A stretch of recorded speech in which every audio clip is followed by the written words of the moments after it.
Welcome once again. The National Assembly in Zambia on the 7th of November took an unprecedented step by suspending 17 members of parliament from the opposition parties for a period of 30 days.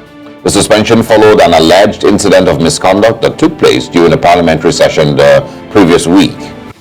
Well, Speaker of the National Assembly, Nelly Mutti, while announcing the suspension, described it as a response to unparliamentary behaviour and a breach of the House's decorum and integrity. But for some people who are wondering what prompted the suspension, we have one of these suspended lawmakers on the program today to give us an understanding of what transpired. This morning, we're joined by Honourable Christopher Kang'ombe, a Member of Parliament for Kamfinsa Constituency. Thank you so much for joining us this morning all the way from Zambia. Good morning. Good morning. Happy to join you this morning for this very, very important conversation. I'm grateful for the invitation. All right. So before we go into the important conversation, I'd like us to take a look at a clip that actually shows yourself, that's you, talking tough, especially about the incident that just took place. So just pause for a second. Let's take a look. For 62 of the Republican Constitution. The Constitution, Madam Speaker, reads, and I quote, "A political party shall respect the rights of its members to participate in the affairs of the political party." Madam Speaker, this is the Republican Constitution of Zambia, and I draw the attention of the Minister of Home Affairs to this very, very important article. I also wish to draw Article 49(2)(d) of the Patriotic Front Constitution, which requires, Madam Speaker, that candidates for the presidency are subjected to the National Council. Order, honorable members. I'm not even going to debate this issue. You may take your seat. I haven't finished, Madam Speaker. No, I know where you are going. From the preamble, I've guided honorable members. Honorable member, may you please take your seat? Honorable member for Kamfinsa, you are talking about provisions of the Constitution, provisions of a constitution of a political party. The mandate of this House is to provide oversight, to legislate, to budget, to approve the budget, and to... Well, Honourable, that's you there being told to actually take your seat. But then again, the incident that led to this suspension was said to have occurred after you failed to adhere to the guidance provided by the Speaker on a point of order you had raised, which resulted to the protest that eventually disrupted the proceedings of the House. You're here now, flesh and blood, live. Can you kindly break it down for us? Let's know what the situation truly is and what led to this suspension. Well, very quickly, due to the limitation of time, I'll try and summarize it for you. So in Zambia, we have 156 elected members of parliament. And obviously, when you elect MPs, the first assignment of parliament is to elect the speaker. So once you elect the speaker, different political parties will bring a name of a person who should be elected as a speaker. So what happened in 2021, the Patriotic Front, the political party I belong to, then the governing political party lost elections, and then the UPND came into office.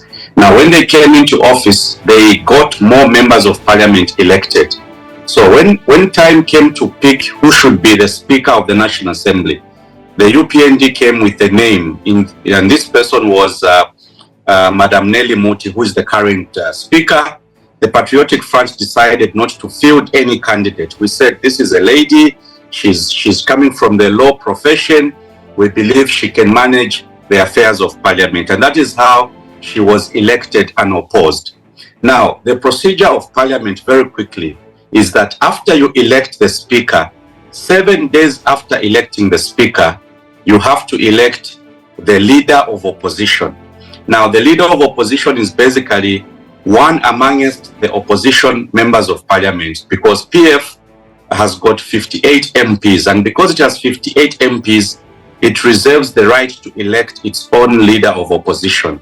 So 7 days after electing the speaker, we elected Brian Mundubile as leader of opposition. Now, here's why we were suspended.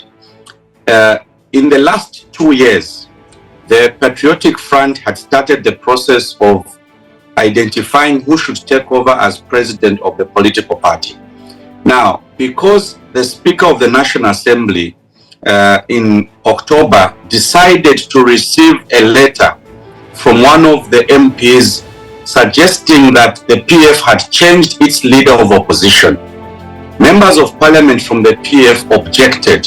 They wrote the Speaker of the National Assembly and said, Madam Speaker, we have not changed our leader of opposition. Now, because Madam Speaker decided to ignore the letter from us, the members of parliament, on that day where I'm standing right now in parliament, where the video clip shows that I'm standing in parliament, I was basically going to raise 2 breaches in our Republican Constitution. Now, these 2 breaches, number one, is the manner in which the leader of opposition is elected, and secondly, Article 60 of the Constitution of Zambia provides that members of a political party deserve the right to participate in the affairs of that political party. So in short, on that particular day, the clip that you are sharing, I was raising the breaches of the Republican Constitution. The Speaker had breached the Constitution of Zambia by, number one, changing the leader of opposition without us, the MPs of the main opposition political party, deciding to change our own leader of opposition. So the Speaker knew on that particular day that Christopher Kang'ombe was going to expose the office of the Speaker. I was actually going to expose the illegalities that Parliament were allowing by changing the leader of opposition without looking at Article 74 and Article 60 of the Republican Constitution. So on that particular day, I rose on what is called an urgent matter of public importance. So Parliament allows an MP to raise an issue which is of public importance. So for me, I rose, and then the Speaker could not allow me to speak. Because she could not allow me to speak, I also defied her order to leave Parliament, because immediately she ordered me to leave. I said, Madam Speaker, I'm not going to leave because I want to be allowed to speak on the constitutional breaches of Article 60 and Article 74. So in short, the background to my suspension and the suspension of the other 74 members of other 17 members of Parliament is that I was about to expose the breaches in the Republican Constitution, which led to the Speaker appointing a new leader of opposition without allowing us, the members of Parliament from the opposition, to elect our own our own leader of opposition. And that is how on that particular day I resisted the order of the Speaker to leave, and that is how there was disruption of parliamentary business, and that is how a week later 17 of us were suspended. But the funny part is that up to now I've not received a charge letter, because to be suspended from Parliament you must be given a letter to exculpate yourself. You put your issues on the table, and then a committee of Parliament will then recommend what type of punishment should be meted. But on that particular day and the week later, basically in short, the Speaker breached the Constitution. We were about to expose the breaches in the Constitution, and the Speaker could not allow me to speak, and that is how we defied the order to leave. I want to know, further before we get into, what the suspension period has been like. I want to know why you think, the leader of opposition was changed without your input. Are there things that you suspect, caused that action to be taken? And of course, who is the new Speaker of Opposition, or the new leader of opposition? I beg your pardon. So again, why do you think that happened, and who's this new person who's leading the opposition? Well, So what is happening in Zambia is that the ruling party is using colleagues who are members of parliament in PF. So we've got a colleague of a fellow PF member of parliament who decided to hold an elective conference to elect the new president of PF. So one of our members of parliament decided to hold a conference on Independence Day and quickly decide that that he's in short there was an illegal activity where one member of parliament decided to hold a conference to have him elected as president of the PF. And arising from that illegal conference, that colleague of ours decided to write the speaker, informing the speaker that the PF had changed its leader of opposition. So if you ask me, why do I think the speaker conducted herself in that manner? First of all, the speaker received a letter from a colleague of ours by the name of Mao Sampa through a person he appointed as his own secretary general. Meanwhile, the PF already has a structure.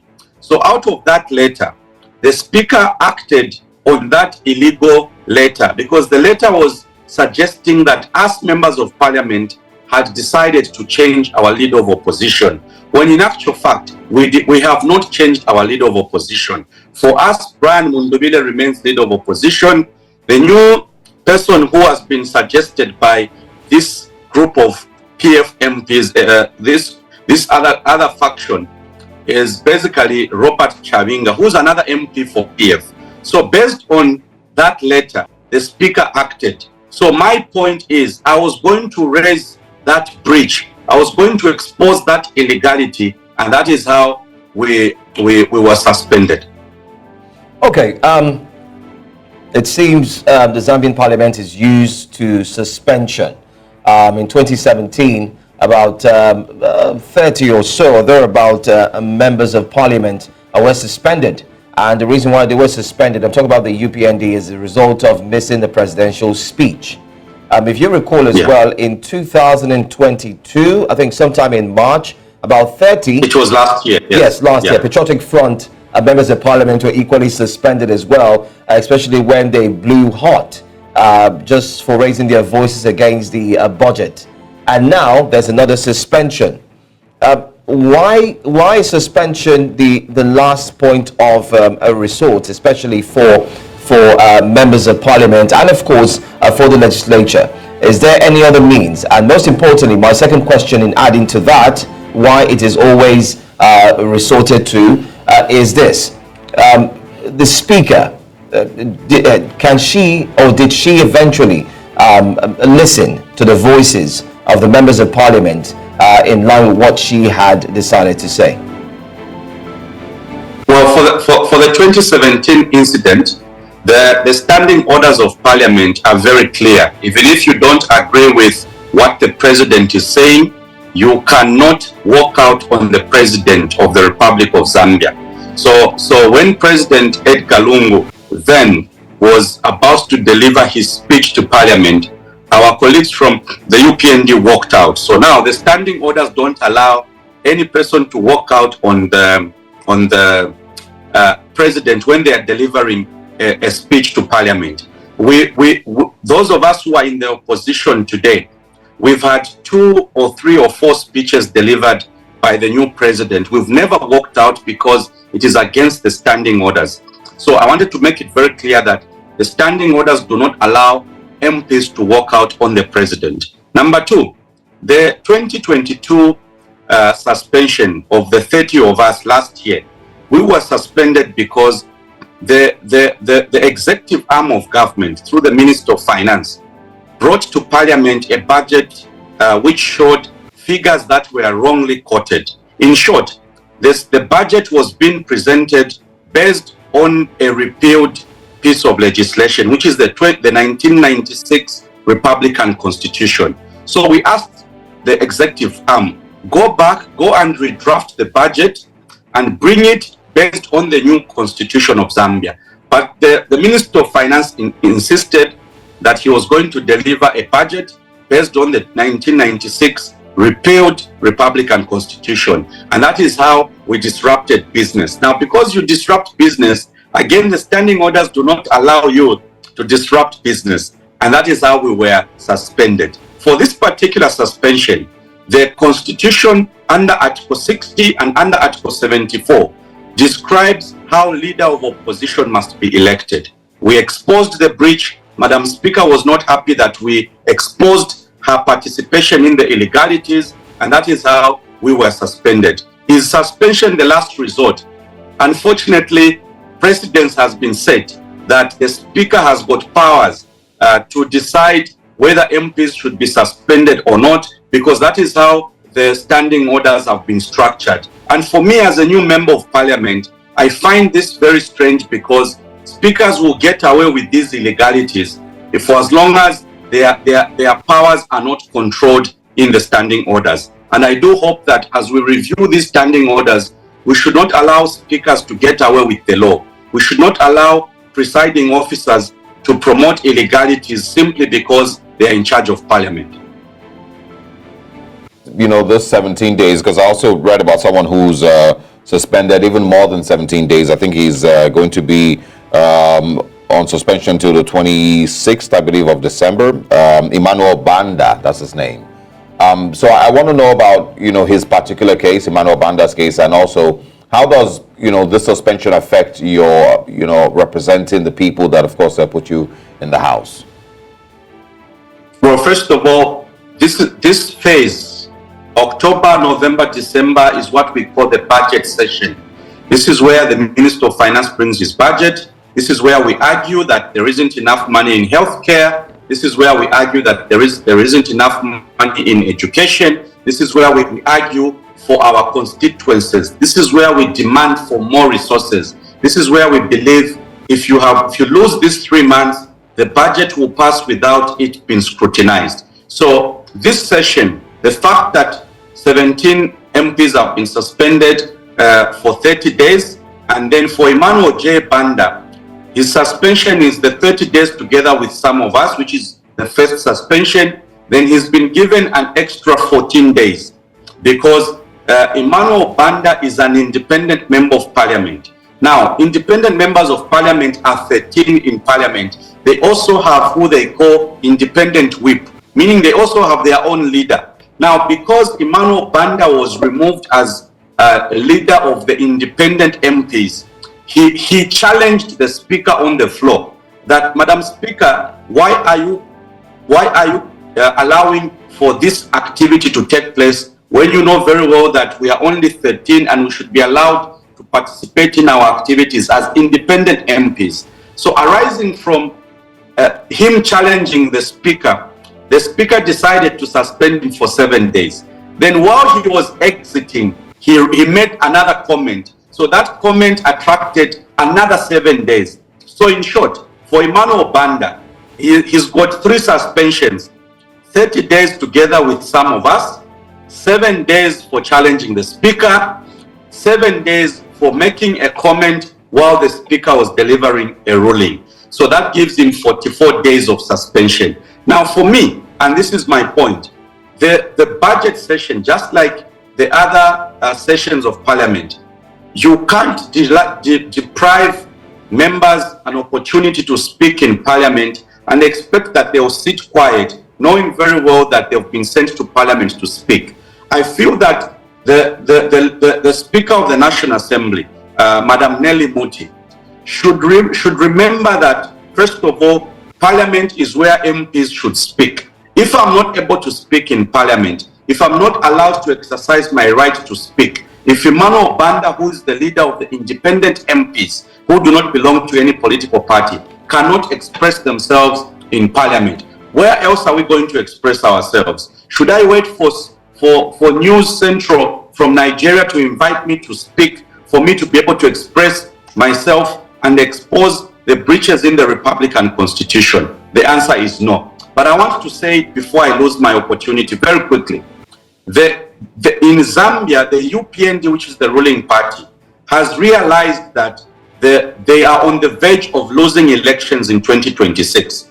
You know, they only came in 2021. They've been in power for 2 years. they've become very unpopular. No wonder now they want to disrupt activities in the PF, the main opposition political party, by sponsoring confusion so that we are not able to challenge them effectively in 2026. The background to all these activities happening in Parliament is that there's an attempt by the UPND to kill the Patriotic Front by using some of our colleagues who have decided to sell their soul to the ruling party so that they disrupt activities in the PF. But for us, if PF today died, I believe that Zambians will be able to regroup under a different umbrella. Zambians will be able to decide that even if the PF has been killed, there will be another platform where they will challenge the ills and shortcomings of the ruling party at the moment. So in short, suspensions are the last resort,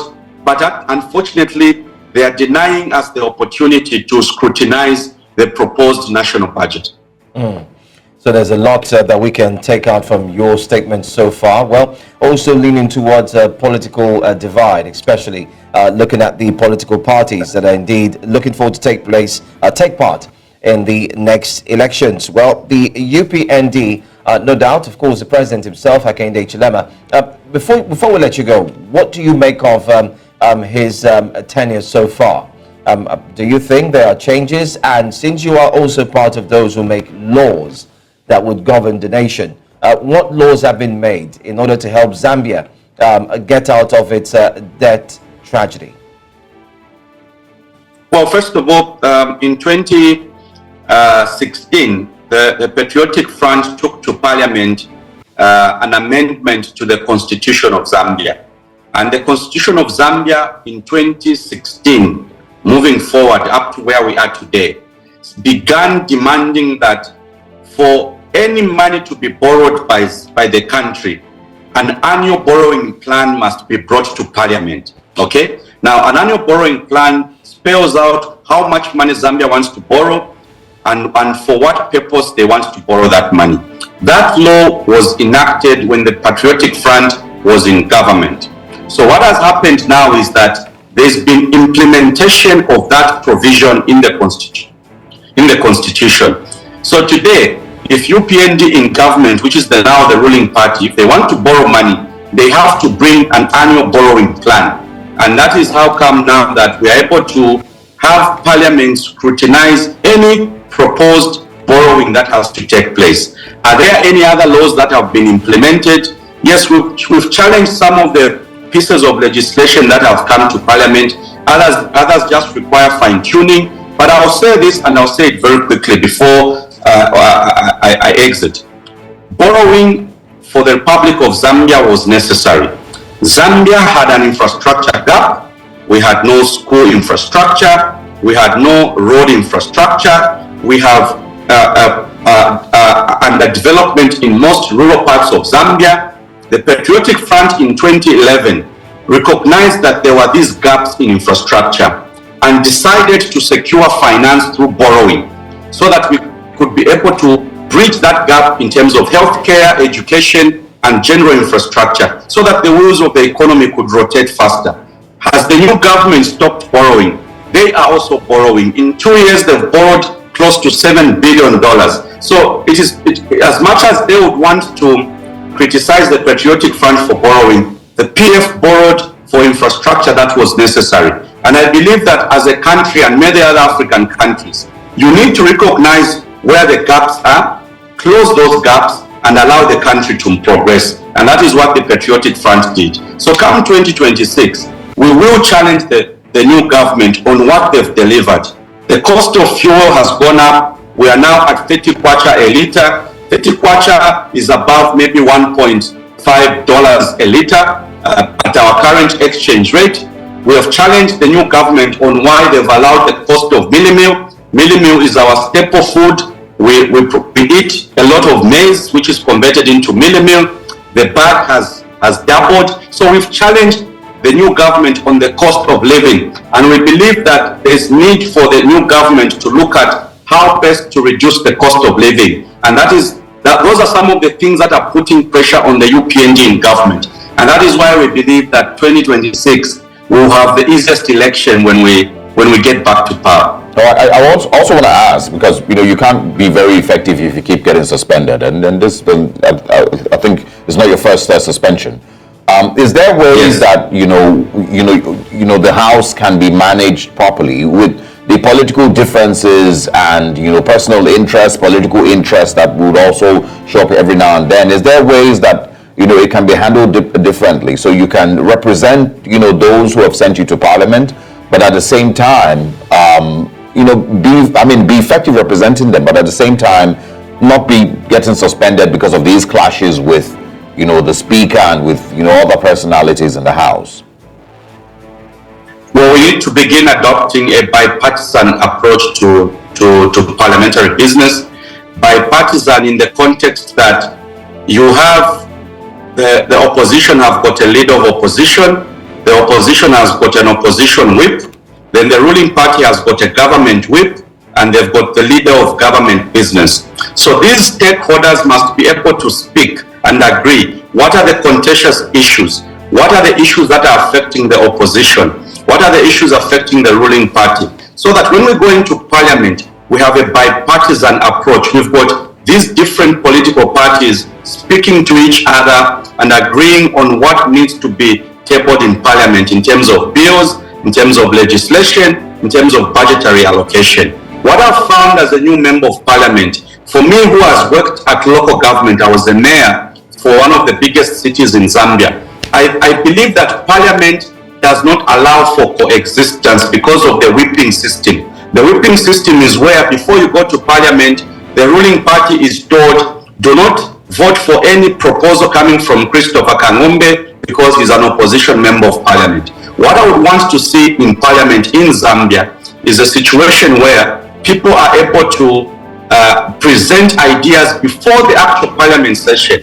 A platform must be created which allows for bipartisan approach, so that even us in the opposition feel that we are part of the process of decision making.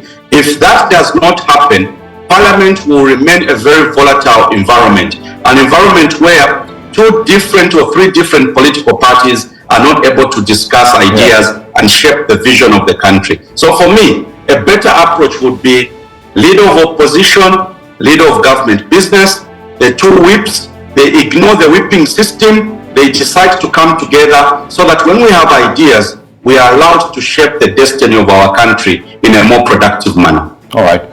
We'll, of course, hope that, these things actually work, like you said, in a more productive manner. Looking forward to seeing you back in Parliament on the 7th of December. Thank you very much for joining us and for speaking with us this morning, Christopher Kang'ombe. Thank you very much. Next time you invite me, I'll also put on a nice jacket, a nice tie, so that no one says... We saw you did that already in the video. If I suspended, he's not even wearing a tie and a jacket. Thanks for the invitation, guys. We saw you did that already in the video, but thank you so much. Thank you. All right, thank you.